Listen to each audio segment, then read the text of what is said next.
सभी बड़ों को नमस्कार। आज एक नई कथा सुनाने जा रहा हूँ। शिव बने अपने भक्त के लिए किसान। जो साथी मेरे चैनल पर पहली बार आए हैं, कृपा करके मेरे चैनल को सब्सक्राइब करें। आप सभी से विनती है कि आप ये कहानी अपने बच्चों को जरूर सुनवाएं ताकि वे अपने जीवन में विकास करें।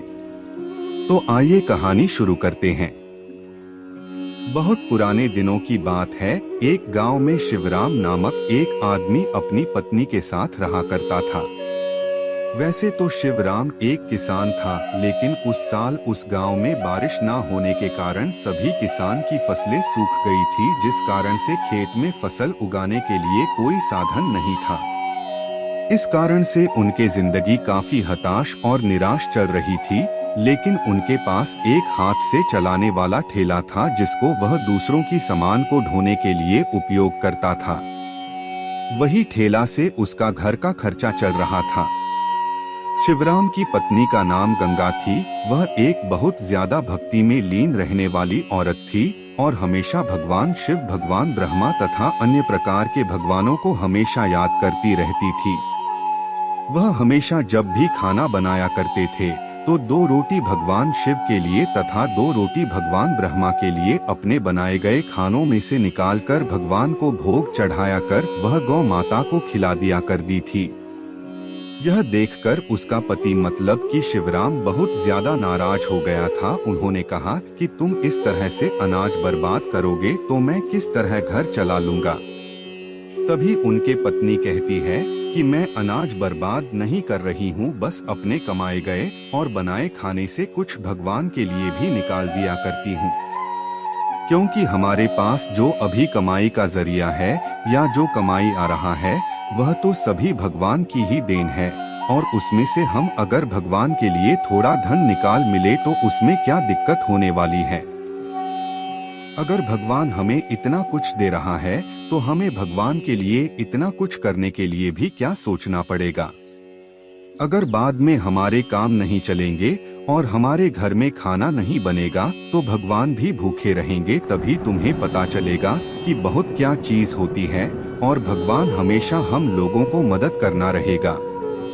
पत्नी की बातें सुनकर शिवराम की आंखें खुल गई। उन्होंने कहा कि तुम बिल्कुल सही बोल रही हो। मेरे पास जितना भी है, हमारे पास जितना भी है, खाने पीने के लिए सभी तो भगवान की ही देन है। क्योंकि अगर भगवान हमें काम नहीं देगा तो हम इसी तरह से भूखे ही रहेंगे। तुम हर रोज भगवान के लिए थोड़ा समय खाना निकालकर बहुत लगाकर खिलाया करो गौमाता को। ऐसे हमारा लाभ भी बढ़ेगा और हमें सद्बुद्धि भी देगा। शिवराम की पत्नी गंगा कहती है कि आप भी भगवान शिव की आराधना और उनका ध्यान किया करो, इससे हमारी कमाई का जरिया ज्यादा हो जाएगी। उन्होंने अगले दिन ठीक वैसा ही किया। भगवान का ध्यान करके घर से निकला और मुझे उस दिन बहुत ज्यादा की कमाई हुई थी। वह बहुत खुश था। शाम को जैसे ही घर आया अपनी पत्नी गंगा से कहती है कि आज मेरा कमाई बहुत ज्यादा हुआ है और इस कारण से मुझे बहुत ज्यादा पैसे की बरसात हुई है। तभी उनकी पत्नी खुश होकर कहती है कि यह तो भगवान की देन है। आज आपने भगवान को दिल से याद किया है और भगवान शिव हमारे साथ हमेशा ऐसा ही करेंगे आगे तक। वह उन पैसों को अपने राशन के लिए उपयोग किया और जब थोड़ा पैसा बच गया तो उनकी पत्नी बोली कि हम कुछ पैसा भगवान के चरणों में होने समर्पित कर देते हैं। उन्होंने कहा कि हम इसमें से कुछ पैसा निकालकर मंदिर के पुजारी को दे देंगे, जिससे वह भगवान की सेवा में इसका उपयोग करेंगे। इसमें शिवराम ने भी अपनी सहमति जताई और कहा कि तुम सही कह रहे हो। आखिर भगवान के नाम से एक हम इतने सारे धन की प्राप्ति हुई है। एक दिन की बात है, शिवराम किसी तरह से कहीं गया हुआ था अपने कार्य करने के लिए, और जब वह अपने घर लौटा तो उसकी तबीयत ज्यादा खराब हो गई थी। उनकी पत्नी गंगा जब उसके सर पर हाथ फेरा तो देखा कि उन्हें बहुत ज्यादा बुखार है और उन्हें तुम्हारी की जरूरत है। उन्होंने तुरंत ही अपने पास के डॉक्टर को बुलाया और कहा कि मेरे पति जी को बहुत ज्यादा बुखार है, इन्हीं किसी प्रकार की दवाई देखा कि इनका स्वास्थ्य सही हो जाए। डॉक्टर ने कहा कि यह तो बहुत ज्यादा समस्या है, इन्हीं बुखार काफी ज्यादा है ही नहीं, अब तो 1 महीने स्वास्थ्य सही होने में लग जाएंगे। अभी दोनों पति पत्नी में कर सकते हैं कि अगर 1 महीने में उनकी तबीयत सही है, वह जाएगी तो उसका घर का खर्चा कैसे चलेगा, आखिरी 1 महीने तक कौन कमा कर लाएगा और उनका घर चलाएगा। क्योंकि उस साल भी बारिश नहीं हुई थी और उनके खेत में अभी तक सूखा ही था, इस कारण से फसल भी नहीं हुई है और तबीयत खराब होने के कारण वह मार्केट भी ठेला लेकर नहीं जा सकता था। ऐसे में उसका रहन सहन बहुत मुश्किल होने लगा था। उम्मीद है आपको कहानी पसंद आ रही होगी। कृपा करके मेरी वीडियो को लाइक शेयर कर दे और मेरे चैनल को सब्सक्राइब कर दे। अब आगे की शेष कहानी सुनिए। 10 दिन बीत जाने के बाद उन्होंने देखा कि उनका तबीयत थोड़ा थोड़ा सही हो रहा है, लेकिन फिर भी अभी तक हुआ चलने की हालत में मिली तो उन्होंने सोचा कि मेरी तो खेत भी सही नहीं चल रही है और हमें बाहर जाने का रास्ता नजर नहीं आ रहा है, क्योंकि मेरी तबीयत खराब है, पता नहीं आगे की जिंदगी कैसी चलेगी। यह सभी चीजें भगवान ऊपर से देख रहा था, क्योंकि शिवराम की पत्नी गंगा और शिवराम भी अब तक भगवान की बहुत सारा भक्ति किया करती थी और वह हमेशा भगवान के लिए कुछ ना कुछ खाने पीने के सामान में से भगवान शिव के तथा भगवान ब्रह्मा की आराधना के लिए उनकी के लिए निकाला करते थे। भगवान शिव बहुत ज्यादा चिंतित थे कि वह शिवराम की मदद किस प्रकार से करें। एक दिन की बात है, भगवान शिव ने ब्रह्मा को बुलाकर कहा कि हमारा भक्तों का हाल बहुत बुरा है, हमें उसकी मदद करनी चाहिए। उन्होंने कहा कि वह तो अभी बीमार है, चलो हमेशा करते हैं कि उनके खेत में जो भाषण अभी नहीं है उसमें खेती कर कर बहुत सारे अनाज को जाने का काम करेंगे, जिसे देखकर शिवराम बहुत खुश हो जाएगा और वह खुश रहेगा।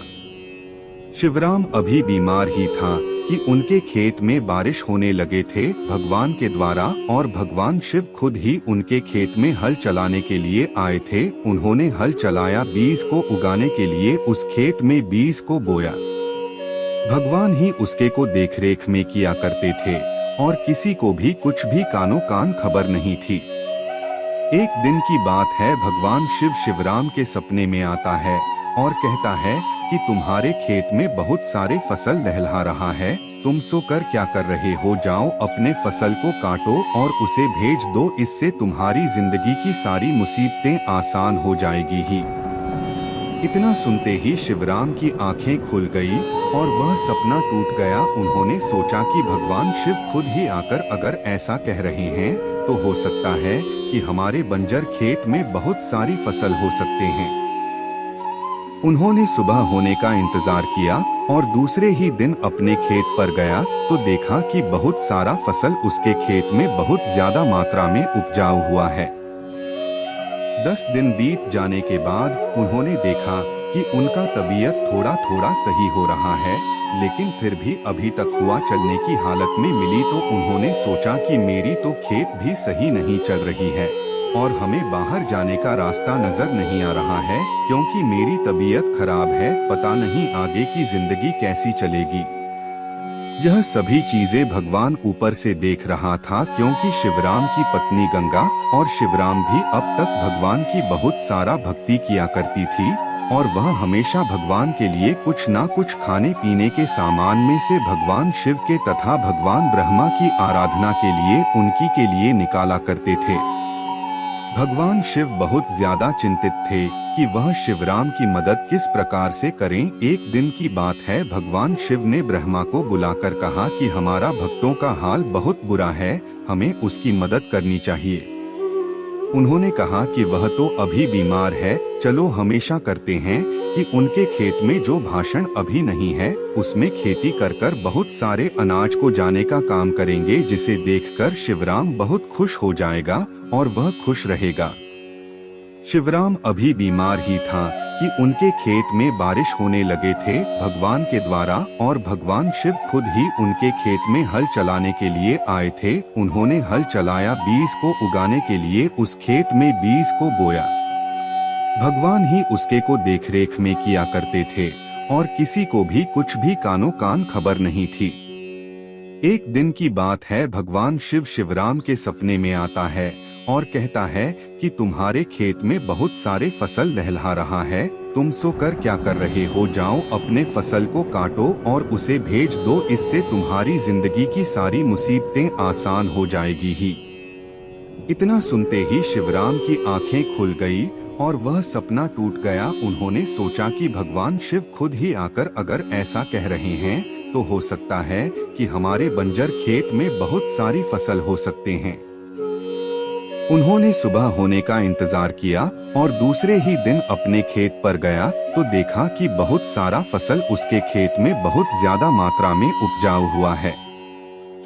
पूरी कहानी ध्यान से सुनने के लिए धन्यवाद। अंत में यही कहूँगा, ईश्वर आप सभी को सुखी रखे और अपना ख्याल रखे।